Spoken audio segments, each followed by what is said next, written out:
Welcome to It's Your Turn, where we're talking about how to not wait for the world to make sense, to change your life because the world may never ever make sense. And today I'm with Phoenix. I haven't actually met you before, but we just found out that we have a community in common and we took the same business class years ago to learn what I'm doing right now. And I just love being able to connect with people where we just have it's like 6 degrees of separation, Um, and I love the whole concept of the hollow bone. Like I was my teacher, my original teacher, she used that concept all the time. So Phoenix, thank you so much for being here and tell us about your work. Oh, thank you so much for having me. And it's a pleasure to reconnect with you in this way. The hollow bone it's a way of being a conduit or a channel for a source or spirit or whatever word you want to use for that higher power that comes through us. And when we become that hollow bone, it's as though we become a witness to what the divine is doing in action. And so, what that means is that you get to observe miracles, actually, that can happen just in the blink of an eye. This is a place where guidance comes through, the higher level guidance, the wisdom, healing can come through this. Everything is possible for you and for anybody that you're working with. So I tend to work mostly with holistic practitioners, but honestly, being the hollow bone is really good for anybody to do in any business.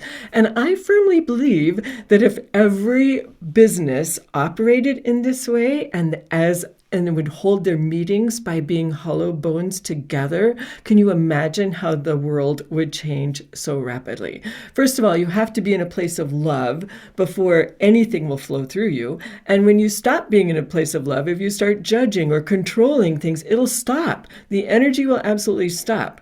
So imagine if we ran the world this way, if we ran our businesses this way, everybody's lives would change, right? But we start one person at a time. So I teach people how to open up to be those perfect channels for source. And it's a trust path because so many people are afraid of opening themselves too much. What if I'm taken over? Taken over. But when you're starting from this place of love and we teach you these safety nets to keep you safe in this place of this 3D reality where there's scattered energies everywhere and you don't know what's going on. But when we teach you how to be safe with this, then it just becomes about allowing Source to move through you, knowing that Source has your back. Source is going to take really good care of you. Source is only going to bring the highest and best for everybody concerned. And then it becomes just trusting that process. That's actually the very first step, and it can take a long time for some people. If you haven't had that experience before, if you don't know how to trust, if you don't even trust yourself to know that you're receiving. So that's a different journey for everybody, but we tend to work with it in 6 weeks' time. After that, because you have opened up your heart, I know, right? But after that, because you've opened up your heart, and you're opening up to higher consciousness, then the things that have been denied and suppressed within you are going to come up for healing. So anything that you haven't been thinking about for a long time, or maybe you never dealt with it, or maybe you did kind of deal with it, but then the rest was just kind of, oh, right, well, that doesn't matter now because it's over with. That's going to be coming up for healing. So level 2 is all about how do you heal by being the hollow bone? How do you allow Source to move through you to heal those stuck places, those trauma places, the places that still hurt, or the places where you have anger and resentment around, or maybe you feel like you need forgiveness from someone else for your actions. These are the kinds of things that can come up, as well as our invisible ceilings that keep us playing small.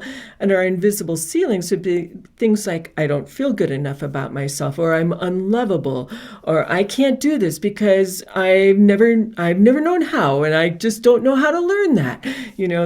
These are the things that keep us playing small. So we learn how to heal through those two, allowing Source and Source of the love of all things to move through us, heals all things. Once you have done those two things, then you're really ready to activate whatever that next calling is or that next level of purpose is. And I think this is where your summit really comes in because, that begins as a feeling.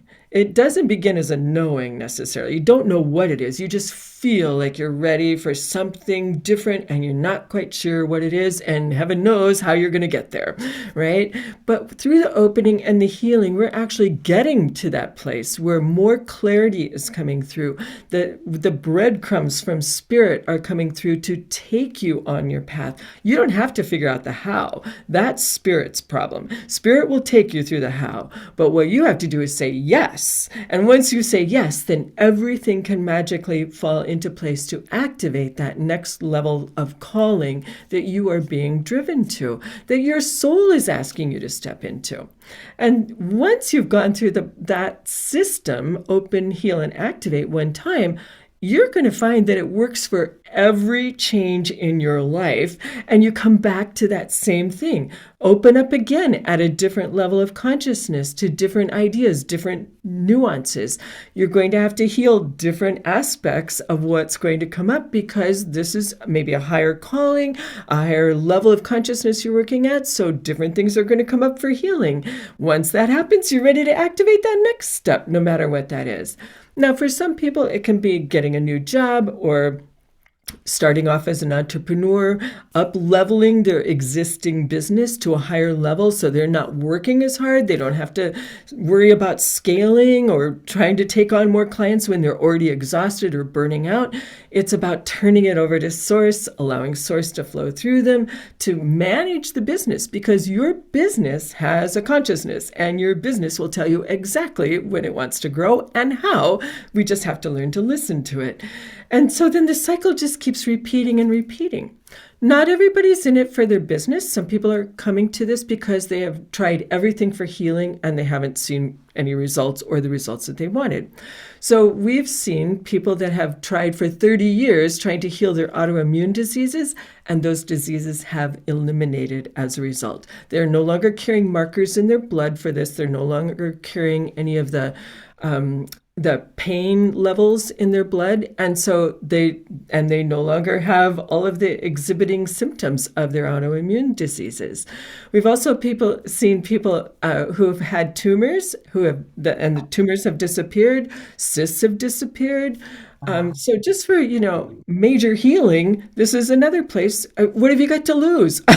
If you've tried everything, this is the place to come to. And even if you haven't tried everything, but you have a firm belief that Source can heal everything, you're in the right place for that. So it really does work with all things, but you can see why holistic practitioners would be in such a good position to be able to turn around and help as many people as possible. Does that make sense? Yeah, yeah, yes, yes. I resonate with everything you said, and I want to ask a couple questions. Yeah. The first one is, but when you were first talking, this ties into meditation. So when you were first talking, you were saying, we're gonna teach you how to be a hollow bone and activate Source Yep. in a safe way, right? Yes. So I feel like that's a really important part of Yep. it, is to be safe. And Absolutely. if you can address what that means, because I have seen, and I've done it myself, where I haven't been safe and there's some breakdown. It's not, but so Yep. that, and then Yep. how safety will lead a person into deeper meditation. Okay, perfect. So there's actually two things that are probably the primary things in being safe.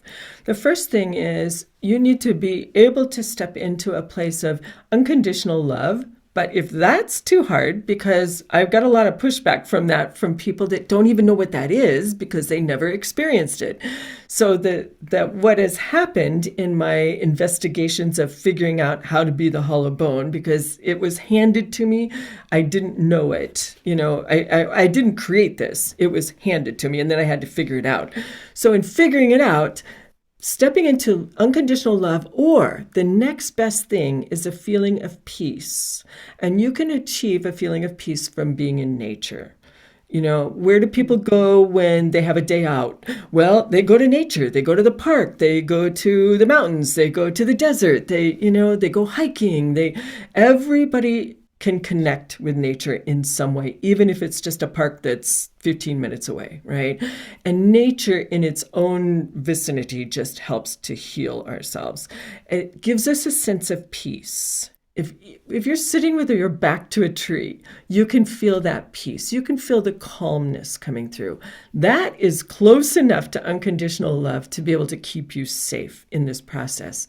The other thing to understand is asking for your highest and best helpers to come through.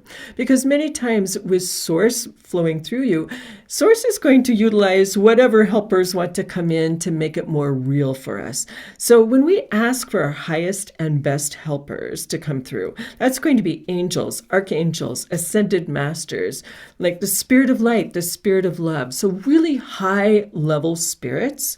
And what the angels told me when I was really starting to learn this, they said it's an unwritten rule in the universe that when you ask for the highest and best in your meditations or in your healing work, that's all that can come through. No other energies are allowed to come through. And so the only results they can bring are what is for your highest and best.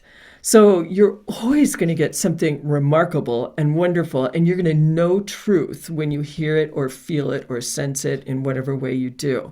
You'll know that it's for your highest and best, even if it makes no sense in the moment. When you have time to reflect that day or two later, when you can go, oh, that's what that was about, it will make so much sense to you that that is truly what happened. And I've never had, in the years that I've been teaching this for 7 years, so I've never had anybody have any problems with those two rules in place to keep you safe. And why this is important for meditation is because I use meditation and shamanic journeys both to teach people how to open their hearts, open to spirit, open to that trust path. I use meditation for helping them to heal themselves or to learn how to work with others and allow that healing to flow to them. You notice I didn't say that they became the healers because they're not. They're simply the conduits. And also we use meditation for activation. We use sacred geometry behind me. Metatron's cube is one of the things that we use for activating our next level purpose. And we do that through guided meditation. So you want to know that you are completely safe in that meditation because we are really opening up in many, many ways. And if you didn't feel safe, you couldn't do it. You couldn't relax enough to allow that flow. You couldn't relax enough to allow Source to flow, right? No, it's so true. And I love everything you said because it just resonates. And like the safety thing is something I teach too. You teach it differently, but it's all unconditional. Like what you're saying, that's what we're tapping into. Yep. And okay, let's say someone's watching this because I know a lot of people in my community and that are drawn to a summit like this. Mhm.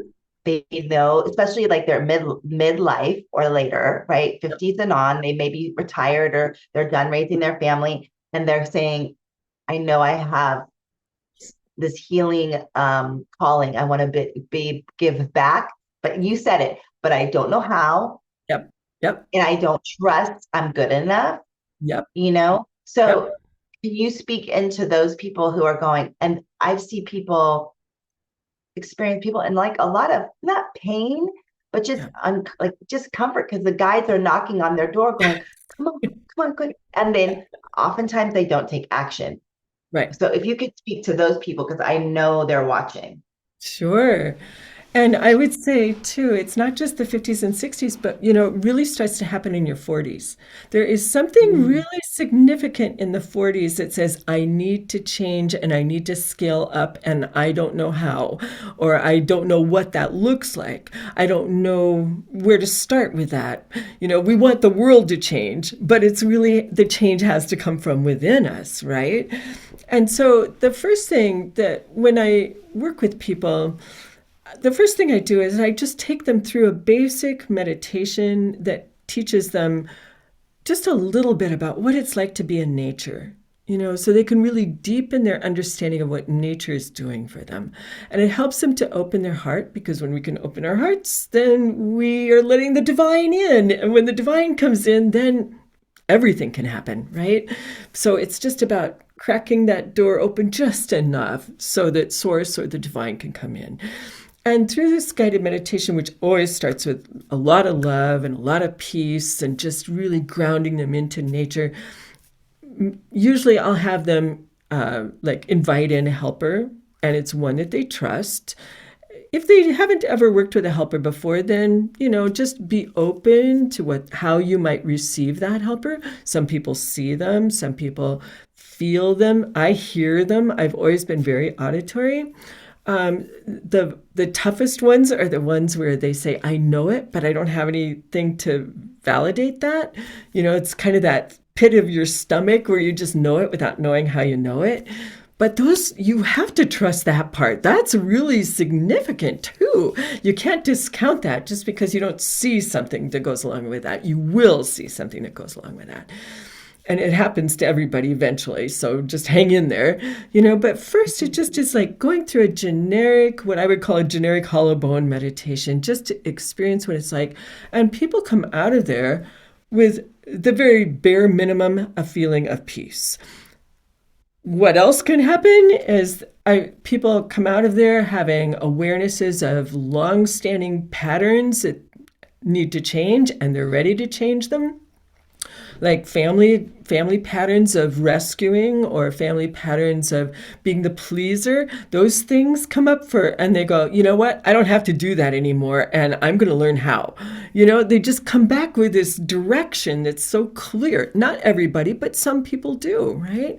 Other people those seeking healing, for instance, might feel a deeper sense of relaxation within their body that tells them, yes, you're coming home to yourself. And that's frequently a phrase that we use because that's what it feels like.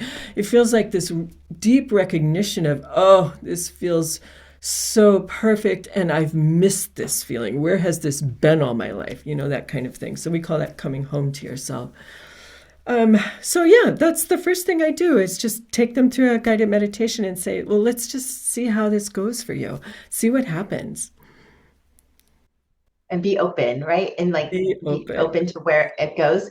And then let's say someone's watching this and they're saying, I've tried meditation, even guided, and I cannot quiet my mind. Yes, that's such a And common thing. it's so common. And I love what you also said about I'm too of more of a auditory Hmm. channel. And it took me a long time to develop the sight Yes, me piece. too. So, but I love that you said just hang in there. Yeah, But let's talk about those people because, oh, yeah. I can't quiet my mind. Yeah, yeah, yeah, definitely. So I think there's some misconceptions around meditation, and one of them is you have to empty. I mean, we are talking about being an empty vessel here. That is Right. not the same as having an empty mind.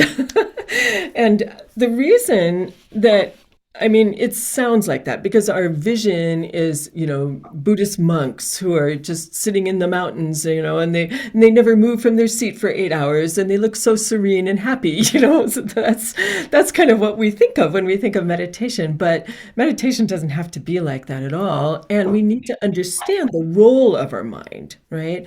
So the role of our mind is to keep us safe. So the mind is always going to have some chatter going on. And so one of the things that I like to say is let's just move our mind off to the side and ask it to be a witness for what we're about to do. Now that gives the brain something to do, but it also doesn't keep so much chatter that it's a distraction, right? And you don't have to feel like, oh, okay, now I'm going to empty it, because that's not what you're doing next. I do guided meditation. So you're following a journey, you're following a story. And then I turn you loose to have your own adventure with your helper. And then I bring you back safely. And then we come back and we talk about it. And so there's a lot of things happening in there. You're not empty at all. You're following some wonderful directions. And sometimes people have their own guidance that comes in and just takes them off in another place. And I love that when that happens, because that means they're really trusting the process that is better for them. That where I was leading them was maybe not the best place, but maybe it was for the rest of the group. But, if they can go off and have their own rich adventure, that is so perfect. Now, another thing I want to say too is that many times we think that meditation means sitting in a lotus position, with a mudra, and it doesn't have to be that way. Meditation can be very active. When I'm feeling a lot of energy coming through me, but I still am wanting to connect so badly, I'll go for a walk. And I'll go for a walk in a place where I don't have to think about where my footsteps are leading me. So it's probably a place that I've been before, like maybe the road that's, leads out of here. And, so I'll walk on that because I don't have to think about it. I don't have to worry about dogs chasing me or anything like that, or, whatever.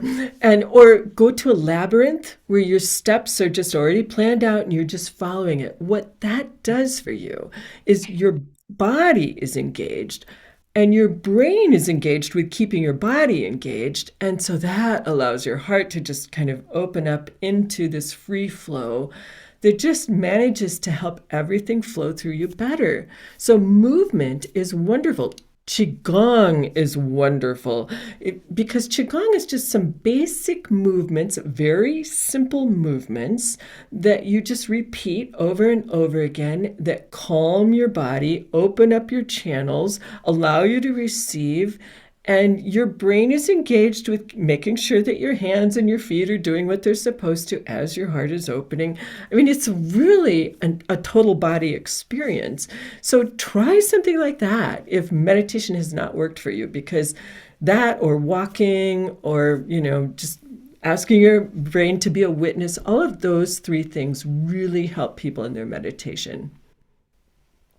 They do. And it was interesting because last night I was at a 50th birthday party for my friend, and she did a sound bowl Oh, bath lovely. Yes, for us. yes. And it was outside. And when the bowl started going, the birds, I mean, the birds were going crazy, right? And Yes. for like, it was interesting to watch everyone's reaction when we debriefed. For me, it was like it blended, like, oh, I'm going to use the birds will be part of the meditation.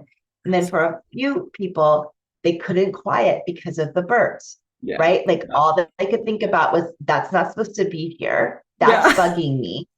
So just so interesting. So let's say that like their mind went to that, right? Yes. And missed the Yes. whole thing.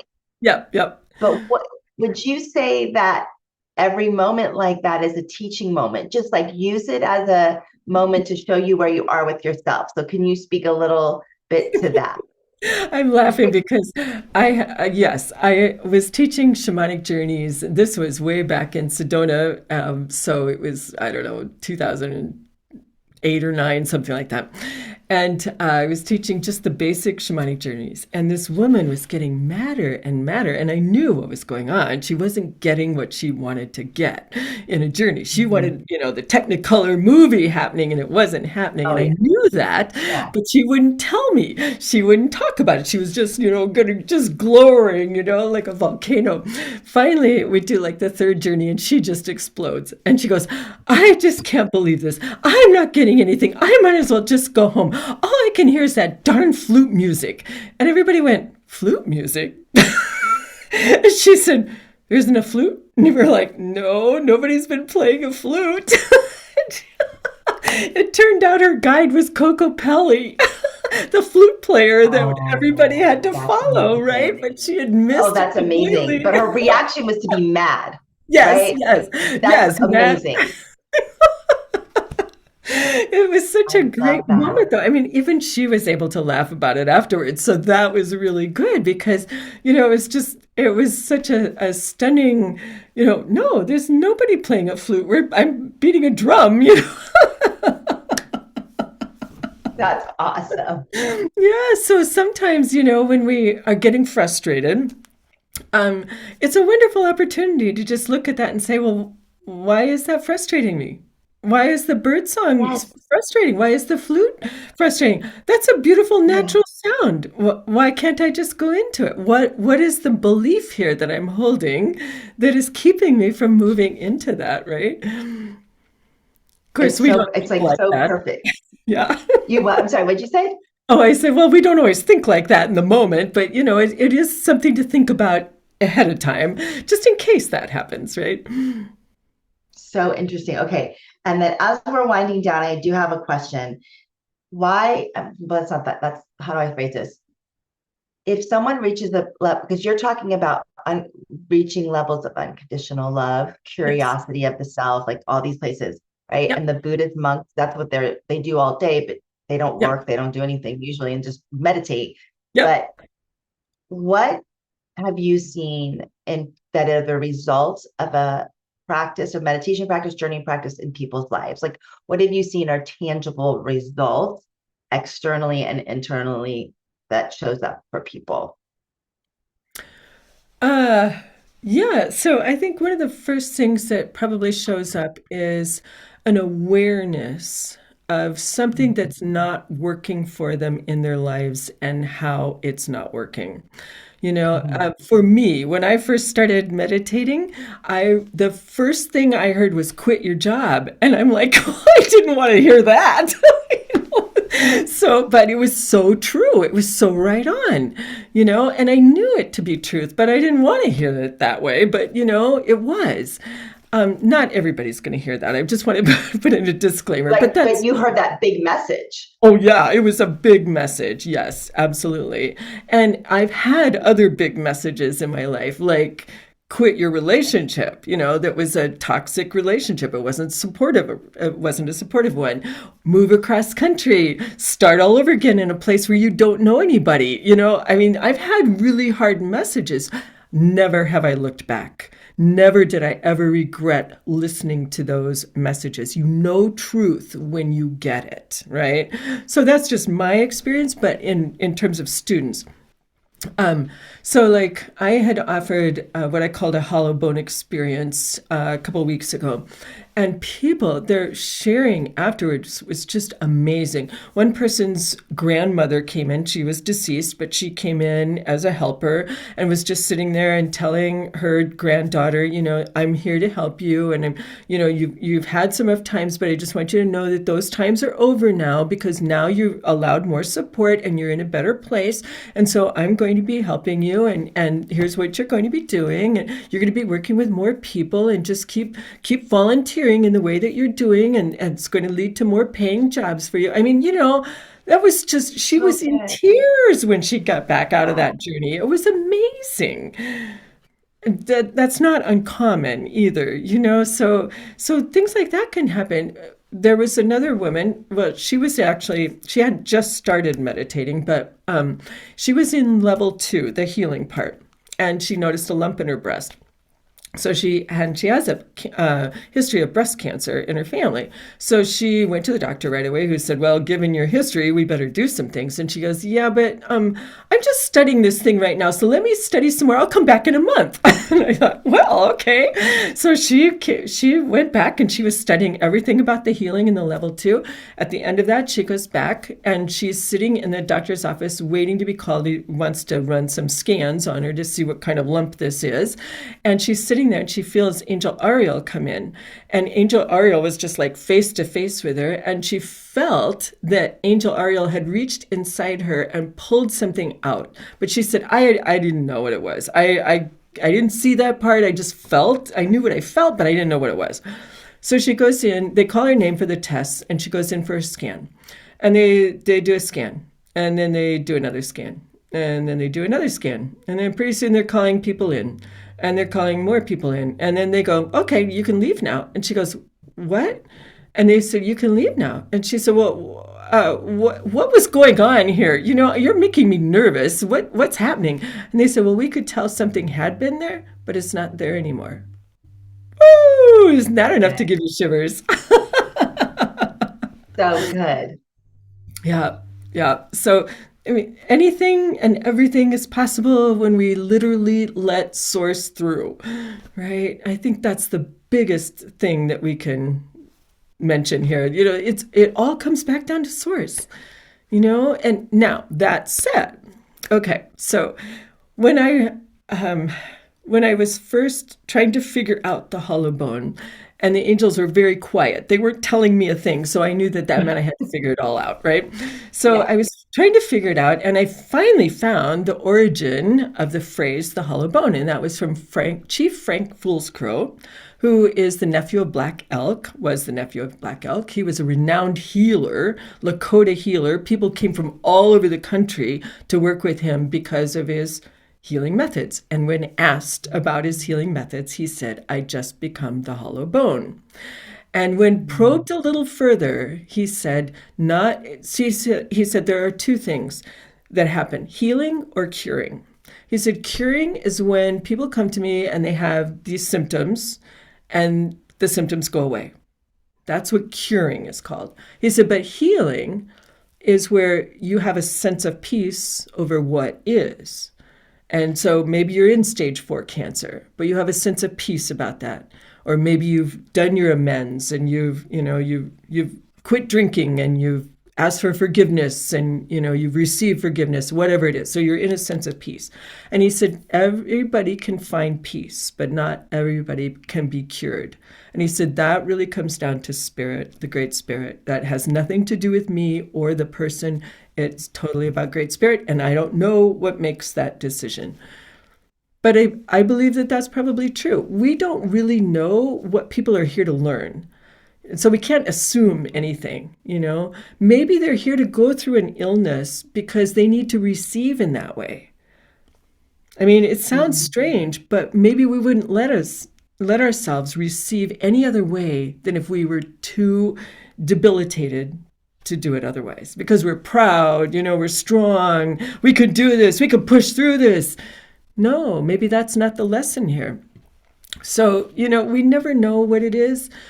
Maybe it's a karmic pattern that really, once you understand it's a karmic pattern, you can go back into the past and heal it all the way forward into this one. But if you didn't know that or didn't know how to do that, then you've got this pattern that's going to continue on, right? So it's so fascinating. It's very fascinating. And like, as we're wrapping up, like what I've really gotten out of our talk today is how much you trust source and like teaching other people to trust. And that trust leads to so many different things, right? Yeah. Breakthrough, healing, curing, whatever, you Yeah. know. So it's the unwavering trust you have in source.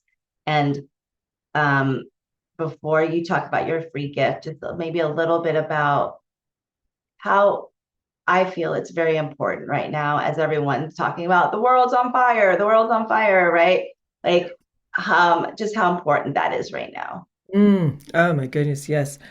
Thank you for that, because the bigger picture is, yes, I mean, certainly we all want to feel better, we all want to be better, we want to do better, and we want to be able to help others. And the best way, I'm firmly convinced, the best way to help everybody and the planet is to be in that state of love, to be in that state of peace, and to trust that we are in the right place because we said yes to being here now. You did. And yep, Mhm. and never forget that. So if that's the case, why are you really here? And if you don't know yet, I guess that leads into my free gift. So Yes, this is there we a go. meditation. Yeah, it's a meditation called The Calling Beyond Your Calling. So you're where you are right now because of everything you've done up to this point, no matter what your age is, right? And no matter what you've done. But everything up to this point has made a difference and made you where you are. But where you're going next, you may not have an idea, but you have this feeling, right? That there's something more, there's something different, there's something bigger that wants to come through.